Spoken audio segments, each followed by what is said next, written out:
Good morning student, BEd second year की online class में आपका हार्दिक स्वागत है।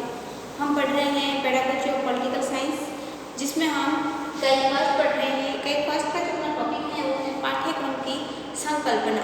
इससे पहले की जो क्लासें हुई थी उसमें मैंने आपको पूरा जो अपना सिलेबस है, जिसमें हम थर्ड इकाइयों के बारे में चर्चा करेंगे, जिसमें थर्ड इकाई की सबसे जो पाठ्यक्रम का जो सिलेबस है पूरा उसमें हमने पढ़ लिया था। सिलेबस मैंने आपको लिखवा दिया था।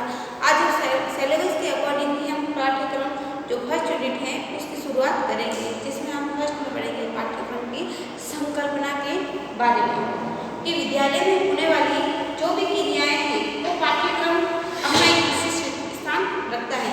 विद्यालय के अंदर जो भी क्रियाएं क्रियाकलाप होते हैं उसमें जो पाठ्यक्रम होता है वो केंद्र बिंदु होता है, क्योंकि पाठ्यक्रम के द्वारा ही विद्यालय के अंदर जो भी क्रियाएं होती है वो संचालित की जाती हैं। इसलिए विद्यालय के अंदर होने वाली जो प्रत्येक क्रियाएं हैं उसमें पाठ्यक्रम होता है वो अपनी महत्वपूर्ण भूमिका निभाता है, विशिष्ट स्थान रखता है। शिक्षा की प्रक्रिया एक निरंतर चलने वाली प्रक्रिया मानी गई है। शिक्षा की जो प्रक्रिया है वो निरंतर चलने वाली प्रक्रिया है, क्योंकि यह कभी नहीं रुकती। शिक्षा व्यक्ति जीवन पर कुछ न कुछ सीखता है, इसलिए शिक्षा एक निरंतर चलने वाली प्रक्रिया मानी गई है। इस संदर्भ में जॉन ड्यूवी ने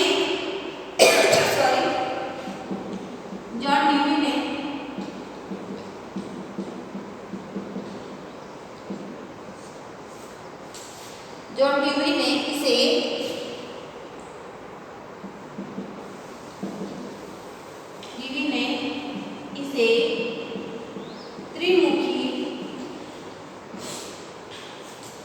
त्रिमुखी प्रक्रिया बताया है। जॉन ड्यूवी ने इसे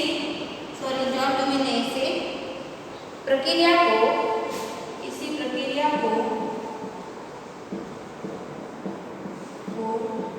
त्रिमुखी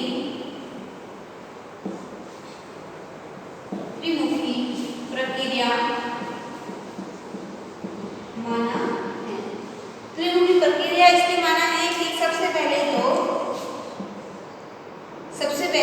जो केंद्र बिंदु होगा वो पाठ्यक्रम होगा, फिर उसी पाठ्यक्रम के अनुसार शिक्षार्थी और शिक्षक ठीक है, उन्हीं के बीच में जो पाठ्यक्रम होता है वो महत्वपूर्ण स्थान रखता है। इसलिए जॉन ड्यूवी ने इसको त्रिमुखी पाठ्यक्रम माना है। और इसी प्रकार जिसमें तर्क के महत्वपूर्ण अंग उन्होंने पाठ्यक्रम माना है, जिसमें जो तर्क के महत्वपूर्ण अंग जिसमें तृतीय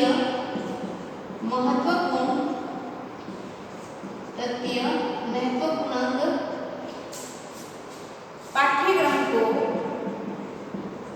पाठ्यक्रम को माना है।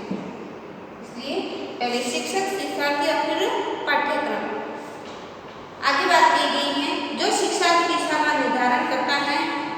जो तथ्य पाठ्यक्रम माना है जो शिक्षा की दिशा का निर्धारण करना है कि बालक को क्या पढ़ना है, कैसे पढ़ना है, किस लिए पढ़ना है, इन सभी बातों का निर्धारण पाठ्यक्रम के द्वारा ही किया जाता है, जो शिक्षा का दिशा निर्धारण करता है।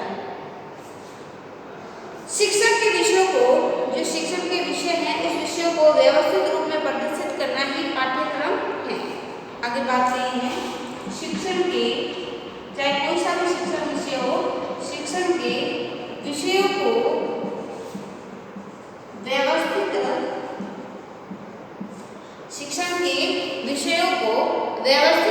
रूप में प्रदर्शित करना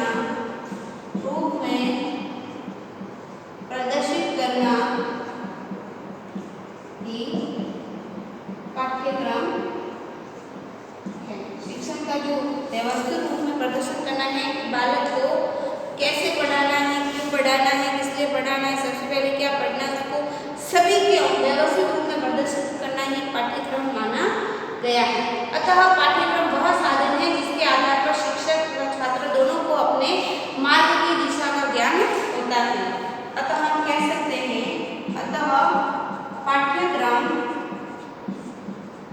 पाठ्यक्रम वह साधन है जिसके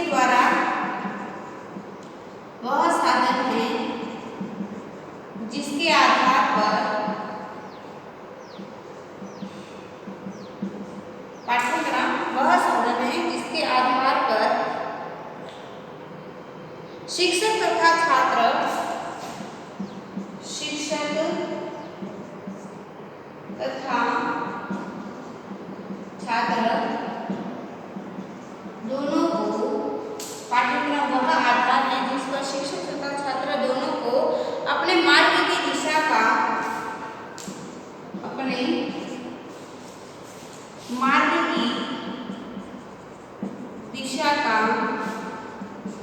ज्ञान प्राप्त होता है। अपने मार्ग की दिशा का ज्ञान प्राप्त होता है, क्योंकि इसके द्वारा ही छात्र ये समझेगा कि मुझे क्या पढ़ना है और कैसे पढ़ना है, और शिक्षक होगा वो छात्रों को क्या पढ़ाना है और किस लिए पढ़ाना है और किस तरीके से पढ़ाना है, इन बातों का ज्ञान होता है। शिक्षक वह जान जाता है कि उसे क्या क्या पढ़ाना है। इसके आधार पर शिक्षक को यह ज्ञान हो जाता है कि उसको बालक को क्या क्या पढ़ाना है। अतः वह आवश्यक तैयारी उससे पाठ्यक्रम के आधार पर ही आवश्यक तैयारी पूर्व में कुशलतापूर्वक कर लेता है और छात्र को कुशलतापूर्वक समझा सके। ये तभी कर सकेगा जब शिक्षक के हाथ में पाठ्यक्रम होगा। अतः वह समझ लेता है कि निश्चित समय में उसको क्या क्या अध्ययन करवाना है। मूल्यांकन जो समयावधि जांच सूची होती है तथा वार्षिक एवं अर्धवार्षिक परीक्षाओं को कितनी विषय वस्तु छात्रों को पढ़नी है और शिक्षक को पढ़ानी है, इन संबंधित बातों के बारे में पाठ्यक्रम के द्वारा ही शिक्षक को ज्ञात होगा। अतः इसका बोध भी पाठ्यक्रम के द्वारा हम कर सकते हैं। समय, स्थान तथा वातावरण की भिन्नता के साथ साथ पाठ्यक्रम का स्वरूप में भिन्न हो सकता है। जैसे समय, वातावरण तथा की भिन्नता के साथ साथ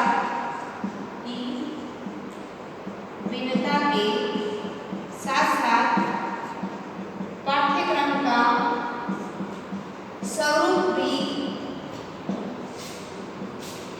क्योंकि जो भौगोलिक क्षेत्र में जो अलग अलग पाठ्यक्रम के रूप में पाठ्यक्रम चलते हैं वो उसके स्वरूप भिन्न हो सकता है, परंतु पाठ्यक्रम का होना अनिवार्य है। भिन्न हो सकता है परंतु पाठ्यक्रम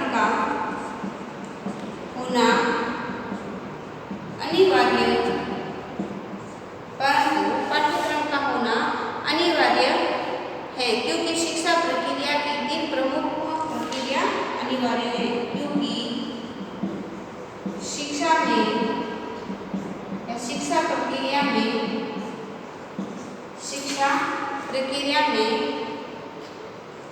3 प्रक्रियाएं प्रमुख हैं।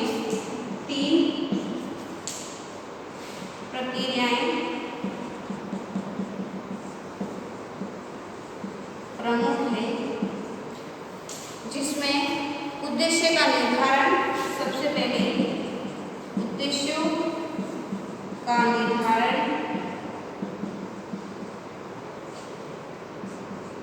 दूसरा है वो है शिक्षण पद्धतियां,